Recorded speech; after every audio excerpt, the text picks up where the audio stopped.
Donc bonjour à toutes, bonjour à tous, j'en profite de ce beau soleil pour faire ma petite sortie quotidienne et tenir ma promesse, c'est-à-dire je vais vous lire le texte que j'ai enfin retrouvé, qui est un texte sur les jugements. C'est un texte que j'avais écrit à partir d'une étude que j'avais vue dans les années 80. Donc c'est un texte qui doit dater au départ, le texte sur lequel je me base date des années 60. Évidemment, il y a même des extraits de la Bible. Donc moi, j'ai lu les évangiles, j'avais 10 ans, donc ça fait plus de 50 ans. Donc, voilà. Mais ça m'avait marqué. Hein. Donc je vous lis le texte, tout simplement. Hein. Ça s'appelait Jugement. Jugement, d'accord. Hein. Ne jugez pas pour ne pas être jugé, car c'est avec le jugement dont vous jugez que vous serez jugé. Et c'est avec la mesure dont vous mesurez qui vous sera mesuré. C'est Évangile selon saint Matthieu 7,12. Voilà. Donc j'avais mis un petit développement, tout simplement, où je disais les goûts, les couleurs ne se discutent pas. J'essaie de trouver une place. Tous les goûts sont dans la nature. En fin de compte, c'est le bon sens qui nous dit ça, la Vox Populi. Hein. Puisque les goûts, les pensées et les façons de voir les choses, les jugements sont aussi nombreux, aussi différents qu'il y a d'individus différents sur la Terre, sommes-nous sûrs d'être bien jugés par autrui? Voilà. Certains jugent sur les apparences physiques, vestimentaires, d'autres sur l'éducation, les connaissances, d'autres se fient à leur intuition, à leur instinct. D'après la philosophie d'Extrême-Orient, les jugements dépendraient de l'âge pour une personne en bonne santé. Mais en analysant ces jugements, vous pourrez voir leurs défauts et que le jugement parfait n'existe pas. Donc, d'après la philosophie d'Extrême-Orient, donc ça, ce sont les livres de Nyoichi Sakurazawa,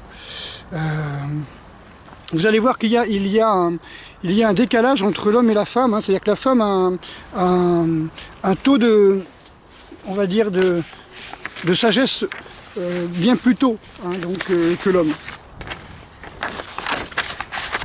Donc il y a du vent, c'est pas évident. Donc je vais vous lire ça. Donc des 0 à 8 ans, c'est ce qu'on appelle le jugement mécanique ou aveugle. Hein, donc 0 à 8 ans pour l'homme ou 7 ans pour la femme. Donc la femme, 1 an avant l'homme, acquis cette capacité de jugement. On appelle ça donc le jugement mécanique ou aveugle. Hein, celui qui se dresse par le sabre se détruit par le sabre. Hein, ça je pense que ça a été fait d'ailleurs justement aussi un texte de Matthieu, lorsque Marc coupe l'oreille du centurion ou du légionnaire venu arrêter Jésus au mont des Oliviers. Je pense que ça vient à peu près de ce texte-là. De 8 à 16 ans pour l'homme et de 7 ans à 14 ans pour la femme, jugement sensoriel. Celui qui suit le jugement des sens se détruit par le plaisir. Alors, je parlais dans une vidéo il n'y a pas longtemps, justement, du siège du plaisir, de l'amygdale et du circuit de la récompense. Donc, il faut penser aussi qu'avec les écrans, avec les jeux vidéo, vous avez du plaisir et de la récompense aussitôt. C'est-à-dire, où c'est, comment on appelle ça, quelque chose qui vous dit que vous avez gagné la partie, que vous avez gagné, vous avez des points qui s'accumulent, on dit que vous êtes le meilleur, vous avez un classement parfois quand vous faites des jeux en réseau. Voilà. Donc, voilà, normalement, ces techniques de jugement ont été écrites bien avant l'apparition des jeux vidéo. Donc, il y a peut-être beaucoup de choses qui ont dû changer, hein, des retards mentaux, hein, comme le dit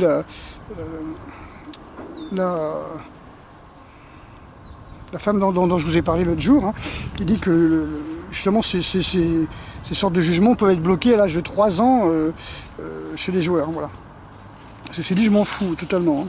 Donc de 16 à 24 ans, de 8 à 16 ans pour l'homme et 7 à 14 ans pour la femme, donc le jugement sensoriel. Celui qui suit le jugement des sens se détruit par le plaisir. Enfin, l'attachement au plaisir surtout. De 16 ans à 24 ans pour l'homme, de 14 à 21 ans pour la femme. Jugement sentimental, celui qui dépend du sentiment tombe dans l'incertitude, on est toujours dans le doute, voilà, on n'est jamais bien, on n'est jamais à l'aise, voilà. Donc pas mal de suicides à ces âges-là. Hein. De 24 à 40 ans pour l'homme et de 21 à 35 ans pour la femme, le jugement intellectuel. Celui qui se fie dans l'étude se perd dans l'analyse. Donc ça c'est le jugement intellectuel, hein, donc voilà. on se fie à l'étude, voilà, on a besoin de sources, on a besoin de témoignages, on n'ose pas penser par soi-même, voilà, donc on est toujours en train d'analyser, on est toujours en train de comparer, voilà. Et on s'y perd, et là aussi on devient fou, quoi. De 40 à 56 ans pour l'homme et de 35 à 49 ans pour la femme. Jugement sociologique. La pensée socialiste, donc du social, hein, oublie l'individu, qui oublie l'individu, produit de grandes oppositions, l'hostilité et les luttes. Donc bah là c'est le jugement, le principe de toutes les guerres. Hein. Voilà, et voilà, les jugements jusqu'à la fin de la vie, hein, ce qu'on appelle le jugement idéologique, l'instruction idéologique et spirituelle, exclusive, produit les croyants, les superstitieux, les arrogants, bah, c'est un petit peu tous les extrémistes, les fondamentalistes que l'on a à notre début du XXIe siècle. Hein. Il est précisé par la suite que ces 6 jugements sont le monde de l'opposition, donc c'est binaire, hein, de l'hostilité et de la guerre. Où est donc le 7e jugement qui résout tous les antagonismes, qui amène le monde de la paix et de la justice? Serait-ce lui le jugement dernier? Voilà, c'était ma réflexion du moment. J'avais une vingtaine d'années quand j'ai écrit ça. Voilà, donc c'est une analyse des 7 jugements que l'on trouve un petit peu sur les livres de Naoki Sakurazawa. Et j'avais trouvé ça vraiment sympathique et je vous avais promis que je vous les donnerais. Donc j'ai recherché tous mes textes et j'ai réussi à faire ça. Voilà, donc j'espère que ça vous a plu. Je vais continuer, à continuer mon petit bout de chemin. Voilà, donc en fin de compte, je tenais à vous lire ça. Et voilà, donc j'espère que demain samedi, ça va... Il n'y aura pas de mort sur les Champs-Élysées. Encore une fois, je reste solidaire du mouvement, même si effectivement ça fait près de 50 ans qu'on construit notre prison, et là on est en train de frapper doucement à la porte pour que la personne nous ouvre ou nous donne plus à manger. Je pense qu'effectivement les murs sont bien épais, il serait temps de casser les murs plutôt que de demander à nos geôliers de nous donner plus à manger et de continuer à jouer leur jeu. Voilà, donc les gilets jaunes sont-ils le son du cygne? Sont-ils le dernier cri de rage, hein, le dernier cri avant l'attaque? Ou est-ce que c'est quelque chose qui va s'épuiser? Ben ça, l'avenir vous le dira.